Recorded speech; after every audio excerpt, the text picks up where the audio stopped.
Alhamdulillah Rabbil Alamin wa asyhadu an la ilaha illallah wahdahu la syarika lah wa asyhadu anna Muhammadan abduhu wa rasuluhu sallallahu alaihi wa ala alihi wa ashabihi wa tabi'ina lahum bi ihsanin ila yaumiddin wa sallama tasliman katsiran amma ba'd. Alhamdulillah, segala puji hanyalah untuk Allah Rabbul Alamin. Kita bersaksi tidak ada sesembahan yang berhak disembah dan diibadahi kecuali Allah. Tidak ada sekutu baginya, dan bersaksi bahwasanya Muhammad adalah hamba Allah dan juga Rasulnya. Salawat dan salam semoga senantiasa Allah SWT limpahkan kepada beliau, keluarga beliau, para sahabat beliau, dan orang-orang yang mengikuti mereka dengan baik sampai akhir zaman. Para hadirin yang dimuliakan oleh Allah SWT, sebagaimana kita mengetahui bahwa ilmu di dalam agama kita memiliki kedudukan yang tinggi.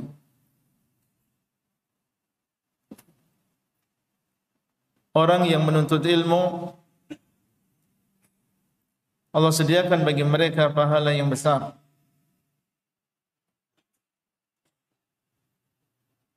Dan seorang ulama memiliki keutamaan yang banyak. Allah SWT mengatakan, "Innama yakhshallaha min ibadihi al-ulama." Sesungguhnya orang yang takut kepada Allah di antara hamba-hambanya adalah para ulama. Dan Allah SWT mengatakan, "Yarfa'illahu alladhina amanu minkum walladhina utul ilma darajat." Allah SWT akan mengangkat orang-orang yang beriman di antara kalian dan diberikan ilmu beberapa derajat. Nabi SAW di dalam banyak hadis menyebutkan tentang keutamaan ilmu dan keutamaan orang yang menuntut ilmu. Man salaka tariqan yaltamisu fiha ilman sahalallahu lahu bihi tariqan ilal jannah. Barang siapa yang menempuh sebuah jalan dalam rangka untuk menuntut ilmu, di dalam jalan tersebut maka Allah SWT akan memudahkan baginya jalan menuju surga. Man yuridillahu bihi khairan yufaqihu fid din. Barang siapa yang Allah kehendaki kebaikan pada dirinya, maka Allah SWT akan menjadikan dia paham tentang agamanya. Dan di dalam hadis yang lain, beliau SAW mengatakan, "Fadlul alim 'alal 'abidi kafadli al-qamar lailata al-badr 'ala sairil kawakib." Keutamaan orang yang berilmu, seorang ulama di atas ahli ibadah adalah seperti keutamaan bulan di malam bulan purnama di atas bintang-bintang. Muhadarah kali ini bukan menyebutkan secara panjang lebar tentang keutamaan ilmu. Namun yang ingin kita sampaikan bahwa ilmu yang memiliki ketinggian derajat yang dikatakan oleh sebagian salaf, al-ilmu la ya'diluhu syai'. idza khalusatin niyyah, ilmu itu tidak ada yang bisa menyaingi apabila seseorang ikhlas di dalam ilmu tersebut. Perlu kita sadari dan kita pahami bahwa tidak mungkin seseorang bisa mendapatkan ilmu yang demikian bernilainya, berharganya di sisi Allah kecuali apabila seseorang mau berlelah-lelah, bercapek-capek, bersusah payah untuk mendapatkan ilmu tersebut. Ini seperti setiap barang yang sangat berharga di dunia ini, maka akan kita lihat sulitnya seseorang untuk mendapatkan barang tersebut. Seorang yang ingin mendapatkan mutiara, maka dia harus menyelam. Seseorang yang ingin mendapatkan emas, maka di sana ada daerah-daerah khusus dan dengan cara yang susah payah, bahkan tidak jarang memakan korban untuk mendapatkan emas tersebut. Minyak juga demikian. Ilmu lebih tinggi daripada itu semuanya. Karena ilmu pada hakikatnya adalah agama kita. Ilmu adalah ma qala Allah wa qala Rasul. Apa yang diucapkan oleh Allah dan apa yang diucapkan oleh Rasulullah sallallahu alaihi wasallam. Dan itulah agama Islam. Sehingga harus kita pahami sebagai seorang penuntut ilmu. Alhamdulillah kita semua adalah insyaallah penuntut ilmu, baik yang muda maupun yang tua, yang laki-laki maupun wanita. Harus kita sadari bahwasanya untuk mendapatkan kemuliaan ilmu tersebut, maka seseorang harus merasakan pahitnya, susahnya, sulitnya untuk mendapatkan ilmu.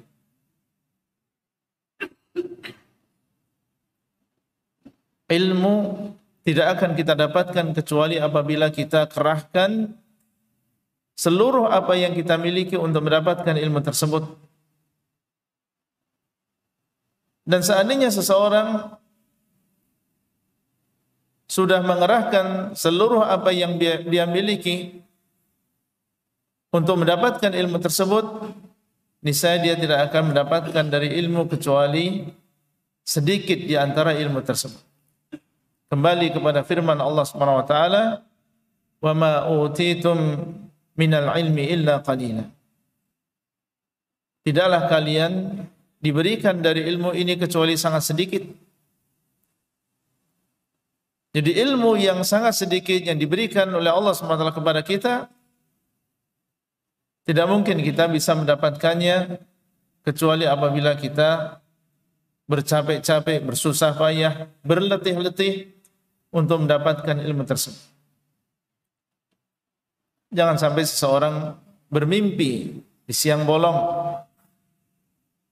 ingin menjadi seorang yang berilmu, kemudian dia tidak mau berkorban, baik waktunya, tenaganya, hartanya. Berkata Yahya ibn Abi Katsir rahimahullah, la yustata'u al-ilmu birahatil jism. Tidak mungkin didapatkan ilmu dengan badan yang berleha-leha, dengan badan yang ingin senantiasa santai, tidak mau bergerak, tidak mau berpikir, tidak mau memahami, tidak mau berkorban. La yustata'ul ilmu birahatil jism. Tidak mungkin didapatkan ilmu dengan cara berleha-leha, dengan cara bermalas-malasan. Sebagian mengatakan ar-rahatu la tunalu bir-rahah. Santai tidak bisa didapatkan dengan santai. Maksudnya adalah kebahagiaan di masa yang akan datang, istirahat di masa yang akan datang tidak bisa dilakukan dengan bersantai-santai, bermalas-malasan di masa yang sekarang. Ingin istirahat di masa yang akan datang, maka kita harus sampai sekarang. Ingin bahagia di masa yang akan datang, maka kita harus bekerja, berupaya, berletih-letih sekarang. Ini sebuah kaidah. Sebagian mengatakan man jadda wajada. Barang siapa yang bersungguh-sungguh maka dia akan mendapatkan. Sebaliknya, orang yang bermalas-malasan maka dia tidak akan mendapatkan apapun. Jamaah yang dimuliakan oleh Allah SWT, kita ingin melihat dan mendengar sebagian kisah yang dialami oleh para pendahulu kita dalam rangka mencari ilmu. Kita sekarang mengenal dan sering kita mendengar dengan telinga kita Al-Imam Syafi'i, Al-Imam Malik, Sufyan Ats-Tsauri, Ibnu Abi Hatim, Sufyan ibn Uyainah, a'immah kibar yang ilmu mereka tersebar dari timur ke barat, dari utara ke selatan. Kita lihat bagaimana mereka dan yang semisal dengan mereka di antara para ulama, bagaimana dahulu mereka menuntut ilmu agama. Semoga dengan kita mendengar kisah-kisah tersebut, tergerak hati kita untuk bersungguh-sungguh dalam menuntut ilmu.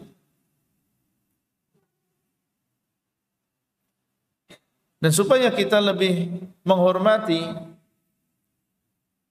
ilmu yang sampai kepada kita, bahwasanya Al-Quran dan juga hadis-hadis yang sampai kepada kita itu bisa sampai kepada kita dengan tetesan keringat, cucuran darah, pengorbanan yang tidak sedikit dari para salafun salih. Abu Mas'ud Abdurrahman Al-Haji, beliau menceritakan, sami'tu Ibn Tahir yaqul, aku mendengar Ibnu Tahir beliau mengatakan, menceritakan bagaimana dahulu beliau menuntut ilmu, mencari hadis. Bultud dama fi talabil hadits marratain. Aku sempat kencing darah dalam rangka untuk mencari hadis 2 kali. Marratan di Baghdad wa ukhra bi Makkah. Yang pertama adalah ketika berada di Baghdad, yang kedua adalah ketika beliau berada di Makkah. Sampai ada di antara mereka yang karena sibuknya dalam mencari ilmu, mencari hadis, ada di antara mereka yang mungkin tidak sempat untuk banyak minum. Karena mungkin menjaga bagaimana dia mendengar seluruh hadis-hadis yang disampaikan oleh gurunya. Dan kalau dia memperbanyak minum, maka ini memaksa dia harus sering keluar dari majelis ilmu. Ada di antara mereka yang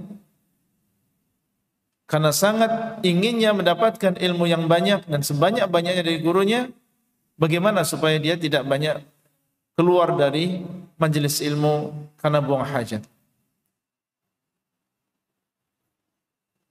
Kuntu amshi hafiyan fil har.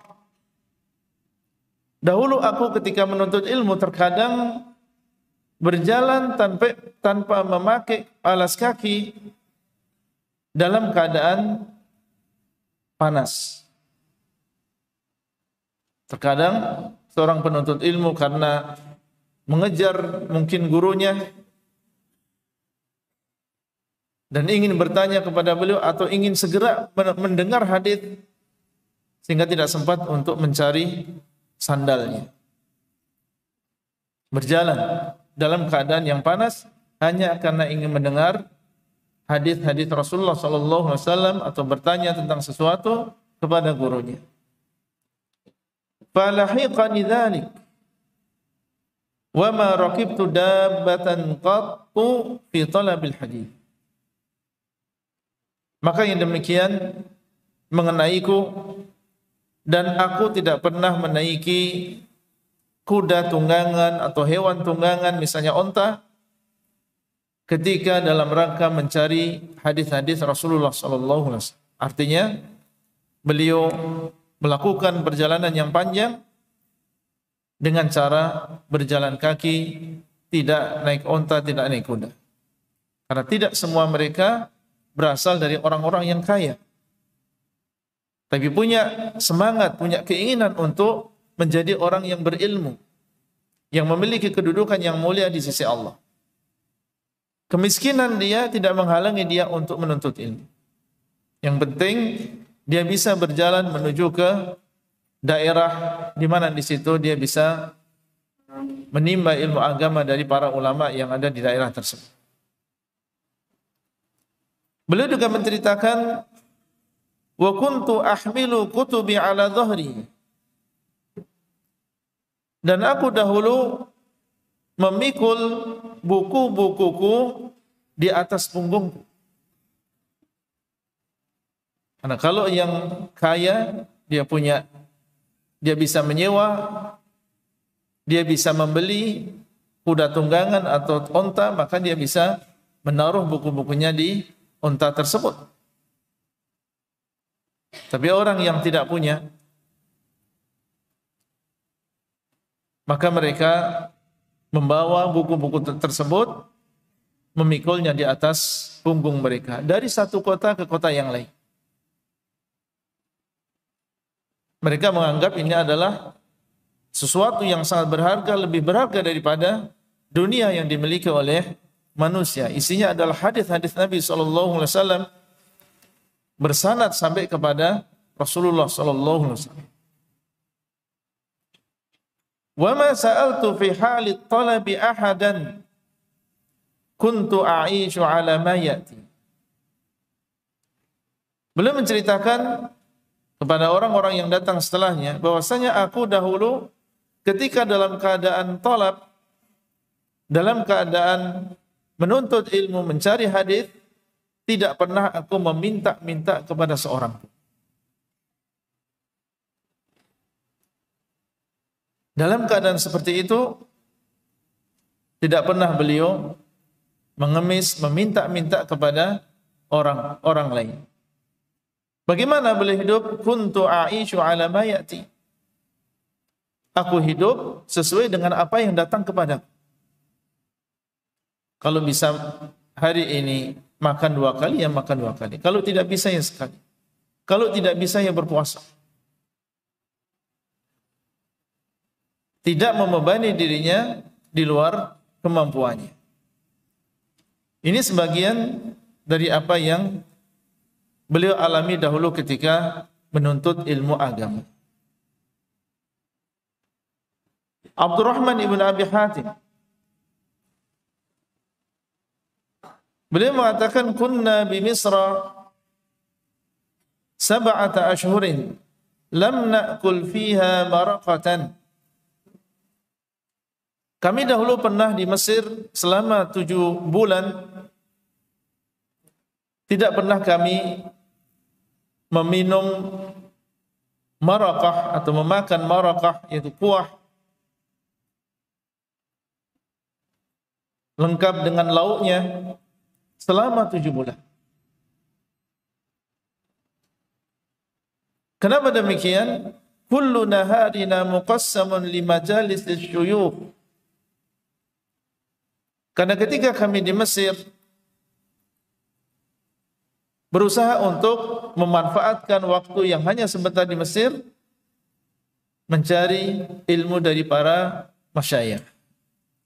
Satu hari sudah kami bagi, waktu ini duduk bersama syekh ini, waktu ini duduk bersama syekh ini, setelah subuh, setelah zuhur, sebelum zuhur, setelah asar, sudah dibagi-bagi. Satu hari mereka untuk menghadiri majelis-majelis ilmu tersebut. Sehingga tidak ada kesempatan di siang hari untuk masak, tidak ada kesempatan untuk beli belanjaan atau sayuran. Dia makan sesuatu yang langsung bisa dimakan, kurma misalnya, air. Tidak menghabiskan waktu mereka untuk memasak. Wa bil-laili, dan di malam hari, an-nasfu wal muqabalah. Dan di malam hari kami gunakan untuk menulis wal muqabalah, dan juga membandingkan. Karena mereka di siang hari syekh menyampaikan hadis dengan sanadnya ditulis, kemudian di malam hari dicocokkan dengan punya temannya. Ini tadi ada yang ketinggalan, punyanya bagaimana? Oh iya, yang tadi yang saya dengar seperti ini. Dan seterusnya. Sehingga mereka benar-benar yakin bahwasanya yang mereka tulis adalah demikian dari syekh. Ini cara yang perlu dihidupkan di zaman kita di antara para penuntut ilmu. Siang hari mereka belajar, dan di siang hari mereka duduk bersama memurajaah apa yang sudah mereka dapatkan di siang hari. Qala fa'atayna yawman ana wa rafiqun li syaikhan. Beliau menceritakan, kami pun datang pada suatu hari, aku dan juga seorang temanku mendatangi seorang syekh. Faqalu huwa alil. Kemudian mereka mengatakan, mengabarkan syekh sedang sakit. Fara'ayna fi tariqina samakatan a'jabatna fashtarainaha. Ketika kami pulang, kami melihat di perjalanan seekor ikan yang kami senangi. Maksudnya adalah ikan yang kami senangi dijual oleh orang. Fashtarainaha, maka kami pun membeli ikan tersebut. Karena sudah lama dalam keadaan sibuk dengan ilmu siang dan malam, sehingga sudah lama mereka tidak merasakan lauk, tidak merasakan kuah. Falamma sirna ilal bait hadara waqtu majlisin. Ketika kami sudah sampai rumah, tidak terasa ternyata sudah waktunya menghadiri majelis ilmu yang lain. Syekh yang pertama libur karena beliau sakit. Pulang beli ikan, ketika sampai rumah ternyata ini sudah waktunya kita menghadiri majelis ilmu syekh yang lain. Falam yumkinna islahuhu. Maka kami falam yumakkinna islahuhu. Maka kami tidak ada waktu untuk mengurus ikan tadi. Karena tentunya hadis-hadis yang akan mereka dengar lebih berharga dan jauh lebih bernilai daripada ikan yang ada di depan mereka. Wa madayna ilal majlis, dan kami pun mendatangi majlis tersebut. Falam nazal hatta ata alaihi 3 ayyam. Demikian setiap kali kami mau mengurus, mau memasak ikan tadi, tidak sempat dan masuk ke majelis yang lain. Wa kada ay yataghayyar. Selama 3 hari tidak sempat untuk memasak, maka hampir-hampir ikan tersebut busuk. Hampir-hampir berubah. Fa'akalnahu nayyi'an. Maka apa yang mereka lakukan? Takut ini mubadzir, maka kami pun memakannya dalam keadaan mentah. Maka kami pun memakannya dalam keadaan mentah.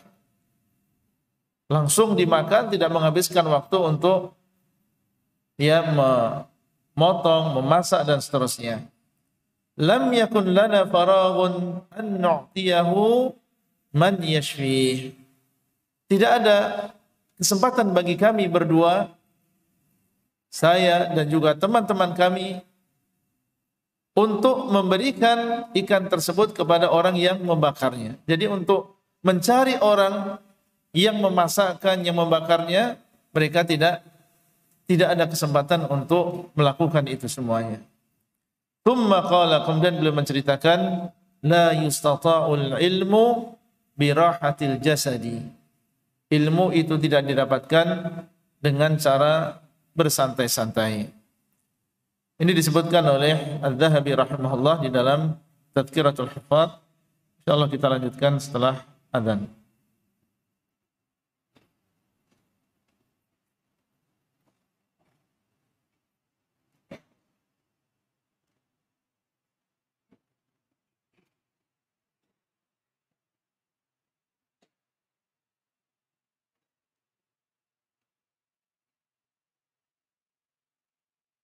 Allahu Akbar, Allahu Akbar.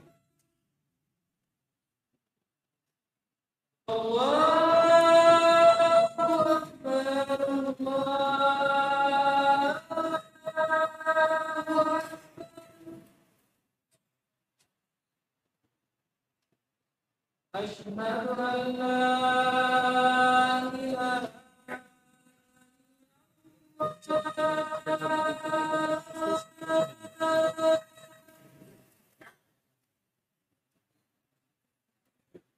Asyhadu an la ilaha illallah.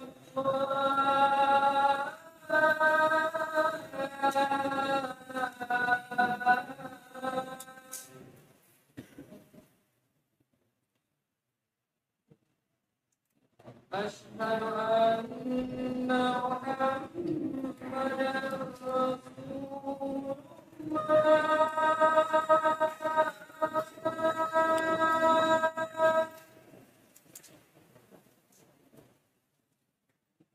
Asyhadu anna Muhammadan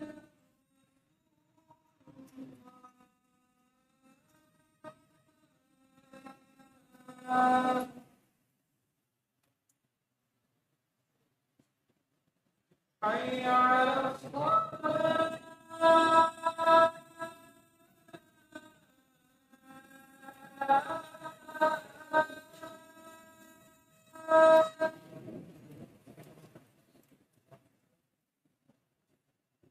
Hayya 'alas shalah.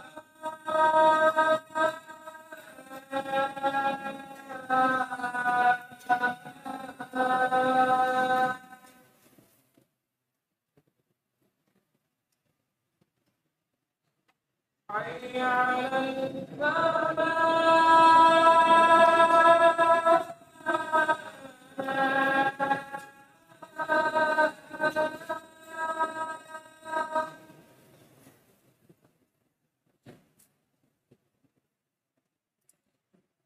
Hayya 'alal falah.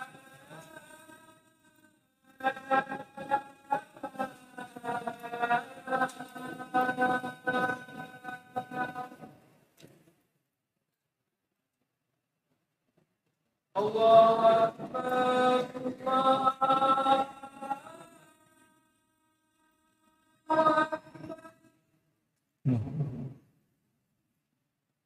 La ilaha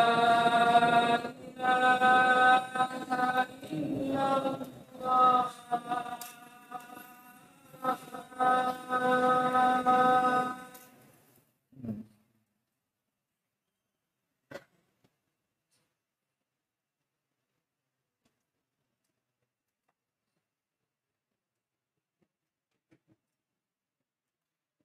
Nah, An-Nahwi, seorang ahli nahwu, Muhammad bin Ahmad Al-Khayyat Al-Baghdadi, disebutkan bahwasanya dahulu beliau menggunakan seluruh waktunya untuk belajar sampai ketika beliau berada di jalan. Di perjalanan, ketika berangkat menuju majelis, ketika pulang dari majelis, 15 menit, 20 menit, dia manfaatkan perjalanan tersebut untuk belajar. Entah itu mungkin murajaah kembali apa yang dia hafalkan, atau dia membaca sedikit, atau dia memikirkan tentang hadis yang dia dapatkan. Yang jelas, dia gunakan waktu perjalanan tersebut untuk ilmu.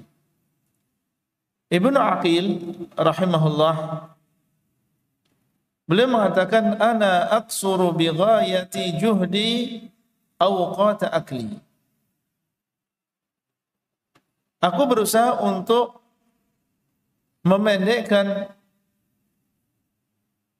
dengan upaya yang sungguh-sungguh, memendekkan waktu-waktu makan. Mereka merasa waktu ini adalah lebih bernilai daripada emas, dan mereka berusaha untuk menggunakan waktu semuanya untuk ilmu, dan makan, minum adalah sebuah keharusan, tetapi dia berusaha untuk bagaimana tidak habis waktunya di depan piring dan juga gelas. Bagaimana supaya sedikit saja waktu yang digunakan untuk makan dan minum, karena memang sebuah keharusan supaya menyambung hidupnya. Sampai apa? Mereka mencari cara yang dengannya mereka tidak habis waktu. Disebutkan bahwasanya beliau lebih memilih untuk memakan roti dengan cara diremuk kemudian dicampur dengan air, daripada memakan roti terlebih dahulu sendiri kemudian setelah itu baru minum air. Kenapa demikian? Li ajli ma bainahuma min tafawutil madghi. Karena ada perbedaan waktu antara keduanya. Ketika langsung dicampur dengan air, maka butuh hanya mungkin 1 menit atau 2 menit. Sementara kalau dia harus makan terlebih dahulu, kemudian dia minum, maka butuh 5 menit misalnya. Hanya beda beberapa menit. Dia berusaha untuk mencari mana yang paling efektif sehingga tidak habis waktunya untuk makan dan juga minum. Tawaffuran ala mutala'ah atau tasdiri faidatin lam udrikha fihi. Kenapa demikian? Maksudnya adalah supaya bisa digunakan waktu tersebut untuk membaca, atau digunakan untuk menulis meskipun hanya 1 faedah. Yang tadi ketika di siang hari berada di depan syekh mungkin belum sempat aku tulis. Lumayan 3 menit, 5 menit bisa menulis 1 baris atau 2 baris. Itu kalau dikumpulkan, ya makan 3 kali sehari bisa 6 menit. 1 bulan berapa waktu dan berapa faedah yang bisa dia dapatkan. Dan seandainya itu ditulis terus, berapa jilid kitab yang bisa ditulis dengan 6 menit setiap harinya. Dawud At-Ta'i rahimahullah sama juga seperti Ibnu Aqil, mempertimbangkan perbedaan waktu. Beliau mengatakan, atau disebutkan, atau ditanya kepada beliau, kenapa beliau melakukannya demikian. yaitu memilih untuk mencampur remukan roti dengan air daripada memakan roti terlebih dahulu kemudian meminum air. Beliau mengatakan baina madghil khubzi wa syurbil fatiti qira'atu 50 ayat. Karena dia melihat, memperhatikan bahwasanya antara memakan roti dan memakan roti remukan yang sudah dicampur air, itu perbedaannya adalah 50 ayat. Membaca 50 ayat. Dalam beberapa menit tadi, aku bisa membaca 50 ayat. Jadi digunakan untuk membaca Al-Quran, untuk mengulangi Al-Quran. Demikian para ulama kita, para ulama salaf, bagaimana mereka sungguh-sungguh dalam menuntut ilmu, termasuk diantaranya adalah menggunakan waktu sedemikian efisiennya. Setiap detik, setiap menit mereka hitung. Bagaimana mereka bisa gunakan waktu-waktu tersebut untuk mendapatkan ilmu agama. Ahmad bin Hanbal menceritakan aqama Syu'batu 'ala al-Hakami ibni Utaibah 18 syahran, yakni yatlubul haditha hatta ba'a judu'a baitihi. Ahmad bin Hanbal menceritakan bahwasanya Syu'bah ibn Hajjaj al-Wasiti, beliau dahulu menimba ilmu dari Al-Hakam ibn Utaibah selama 18 bulan. 1 tahun setengah. Dalam rangka mencari hadis. Sampai beliau rela untuk menjual judu'a baitihi, bagian dari rumahnya. Tiang-tiang yang digunakan di rumahnya atau sebagian bagian dari rumahnya dijual dalam rangka untuk menopang hidupnya selama dia mencari hadis-hadis tersebut. Menunjukkan bahwasanya bukan hanya waktu yang mereka korbankan, bukan hanya jasad yang mereka korbankan, tapi mereka juga mengorbankan harta-harta mereka. Mengorbankan apa yang mereka miliki untuk mendapatkan ilmu, karena ilmu adalah agama Allah. Berkata Ibnu Uyainah, aku mendengar Syu'bah mengatakan, man talabal haditha aflas. Barang siapa yang mencari hadis, maka dia akan aflas, yaitu kehilangan hartanya. Karena orang yang mencari hadis, dia harus punya modal perjalanan dari satu kota ke kota yang lain. Ketika dia sudah sampai di kota tersebut, dia harus membiayai dirinya sendiri, mencari rumah untuk dia tinggal, mencari makanan dan juga minuman untuk menyambung hidupnya.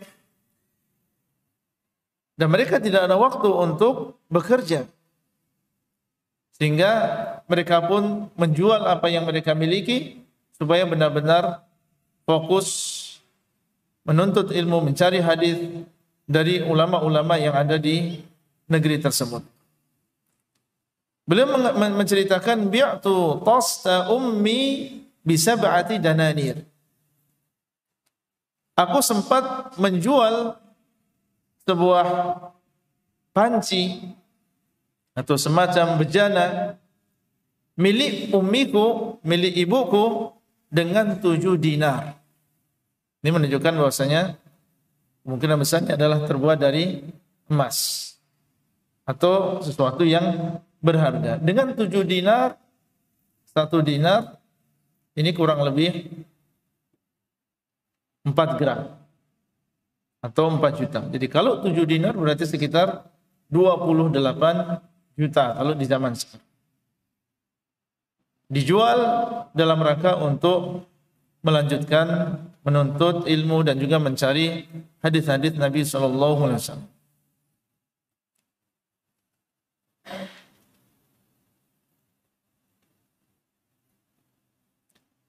Abu Hurairah radhiyallahu taala anhu, seorang sahabat Nabi sallallahu alaihi wasallam yang memiliki hadis paling banyak dari Rasulullah sallallahu alaihi wasallam. Apakah beliau mencapai derajat yang tinggi dan hampir setiap kitab hadis akan kita dapatkan nama Abu Hurairah. Apakah beliau mendapatkan derajat yang tinggi dalam ilmu ini dengan bersantai-santai, bermalas-malasan, tidak mau berkorban? Beliau menceritakan, laqad ra'aituni usra'u baina minbari Rasulillah sallallahu alaihi wasallam wa baina hujrati Aisyah radhiyallahu taala anha. Aku melihat diriku dalam keadaan pingsan, terjatuh, dalam keadaan lemah antara mimbarnya Rasulullah sallallahu alaihi wasallam dengan hujrahnya Ummul Mukminin Aisyah radhiyallahu taala anha. Itu yang dinamakan dengan raudhah. Fayaqulu an-nasu innahu majnun. Manusia mengatakan dia sedang gila karena dia goyah dalam keadaan lemah, terjatuh antara mimbar Rasulullah SAW dan juga kamar atau rumah Ummul Mukminin Aisyah radhiyallahu taala anha. Sehingga manusia mengatakan innahu majnun. Wa ma bijununun. Dan aku bukan orang yang gila. Bukan orang yang sedang kesurupan, kemudian terkapar di tempat tersebut.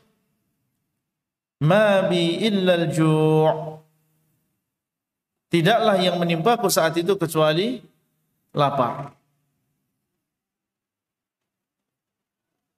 Karena memang keadaan beliau dan juga ahlu suffah saat itu tidak seperti keadaan para sahabat yang lain.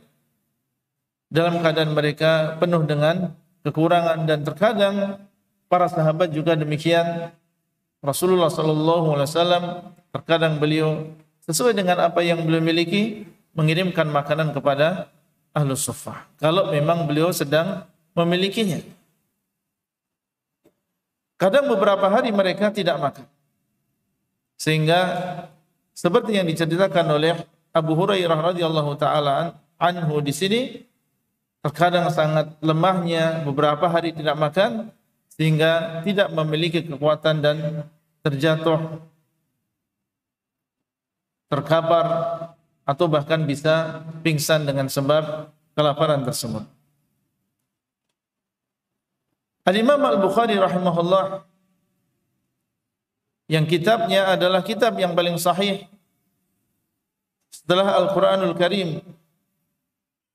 Bagaimana dahulu beliau belajar dan mendapatkan ketinggian derajat ini?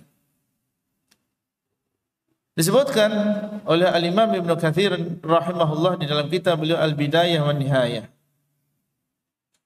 Waqad kana Al-Bukhari yastayqidhu fil lailatil wahidah min nawmihi fayuqidu siraja wa yaktubu al-fa'idata tamurru bi khatirihi thumma yutfi'u sirajahu thumma yaqumu marratan ukhra wa ukhra. Dahulu Al-Imam Al-Bukhari rahimahullah bangun dalam satu malam, bangun kemudian menyalakan pelita, kemudian menulis faedah yang sempat beliau pikirkan. Di para ulama ketika tidak ada majelis ilmu, mereka gunakan untuk diantaranya adalah untuk memikirkan apa faedah yang diambil dari hadis tersebut. Tadi mendengar hadis yang isinya adalah demikian dan demikian, belum pikirkan. Ditadabburi, dipikirkan apa faedah yang bisa diambil dari hadis tersebut. Ketika menemukan faedah, khawatir apabila faedah tersebut, makna tersebut lupa, maka mereka segera menulis faedah tersebut di atas kertas. Jadi terkadang mungkin di malam hari ketika dia mau tidur atau ketika bangun sebentar, yang dia ingat adalah hadis. Di antara faedahnya adalah demikian, maka segera dia hidupkan pelita, kemudian dia nulis faedah tersebut supaya tidak lupa. Dan itu yang terjadi apabila seseorang mengingat sebuah faedah kemudian tidak segera dia tulis, mungkin 5 menit setelah itu atau 10 menit setelah itu dia sudah lupa apa tadi faedah yang kita dapatkan. Berbeda dengan orang yang menulis faedah-faedah tersebut. Seandainya dia lupa, dia bisa kembali dan melihat apa yang sudah dia tulis. Sehingga tidak heran sampai kepada kita Sahih Al-Bukhari yang di situ kita dapatkan pemahaman yang dalam yang dimiliki oleh Al-Imam Al-Bukhari terhadap hadis-hadis Nabi SAW melalui judul-judul bab yang beliau sebutkan di dalam Sahih Bukhari. Karena beliau menyebutkan di dalam Sahih Bukhari bukan hanya hadis, tetapi juga memberi judul bab. Siapa yang mendatangkan judul bab tersebut? Imam Bukhari sendiri. Babu al-ilmi qabla al-qawli wal-amal. Bab ilmu sebelum ucapan dan juga perbuatan. Kemudian beliau mendatangkan dalil yang menunjukkan tentang bab ini. Dari mana beliau bisa memberikan judul bab ketika beliau memikirkan terlebih dahulu isi dari hadisnya, menulis faedahnya. Thumma yutfi'u sirajahu. Kemudian beliau memadamkan kembali pelita tersebut. Jadi setelah menulis, maka beliau padamkan, kemudian beliau tidur kembali. Tidak ingin menunggu sampai waktu pagi untuk menulis faedah-faedah tersebut. Tsumma yaqumu marratan ukhra wa ukhra. Kemudian beliau bangun kembali dan bangun kembali. Karena banyak faedah yang beliau dapatkan. Sehingga beliau pun dalam satu malam beberapa kali beliau bangun dan menulis faedah hatta kana yata'addadu minhu dzalika qariban min 20 marrah. Sehingga kalau dihitung apa yang beliau lakukan dalam satu malam, bangun, kemudian menyalakan pelita, memadamkan kembali, itu kurang lebih 20 kali beliau lakukan. Jadi kalau satu malam ada 8 jam misalnya, berarti minimal ya 1 jam atau 1 jam itu 2 kali beliau bangun. Ya, kalau misalnya tidurnya 8 jam, berarti 1 jam beliau 2 kali bangun. Seandainya tidurnya cuma 4 jam, berarti paling enggak 1 jam beliau bangun berapa kali? 5 kali. Ini menunjukkan bagaimana kesungguhan Al-Imam Al-Bukhari rahimahullah di dalam masalah ilmu dan juga menuntut ilmu agama. Para ikhwah dan juga para akhwat rahimani wa rahimakumullah, itu hanyalah sepenggal kisah dan sedikit kisah dari para ulama kita dalam mencari ilmu agama. Tentunya mungkin ada di antara kita yang mengatakan sungguh sangat berat dan sungguh sangat besar pengorbanan yang dilakukan oleh para ulama. Apakah kita di zaman sekarang bisa melakukan yang demikian? Maka kita katakan sebagaimana ucapan Nabi SAW, saddidu wa qaribu. Hendaklah kalian berusaha untuk bisa melakukan dengan pas kalau memang bisa. Wa qaribu, tapi kalau tidak bisa melakukan yang pertama, maka kita berusaha untuk mendekati. La yukallifullahu nafsan illa wus'aha. Allah SWT tidak membebani seseorang kecuali dengan kemampuannya. Dan kita juga mengingat sabda Nabi SAW, wa'ati kulla dhi haqqin haqqahu, hendaklah kalian memberikan kepada setiap yang berhak haknya. Jasad kita memiliki hak, keluarga kita juga memiliki hak.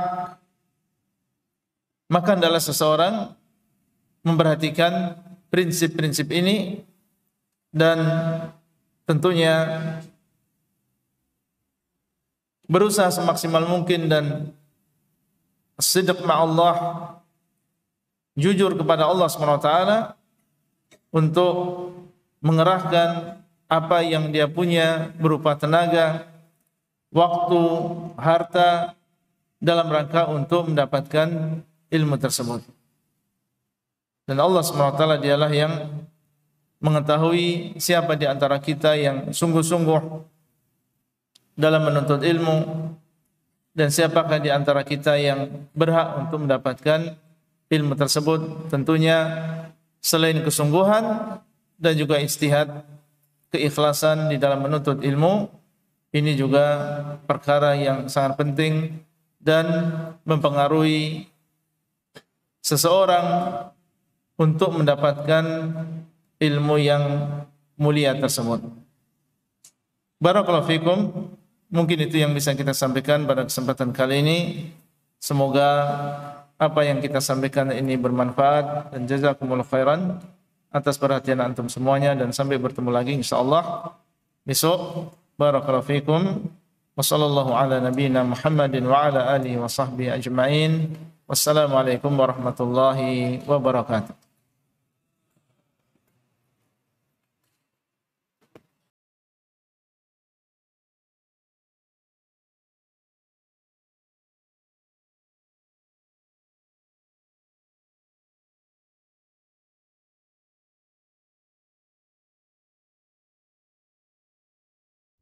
Dakwah yang kita emban itu membutuhkan apa? Ta'awun bersama. Ya. Jadi dakwah itu tanpa ada kalian tidak ada berarti. Cuman ada ustadz saja.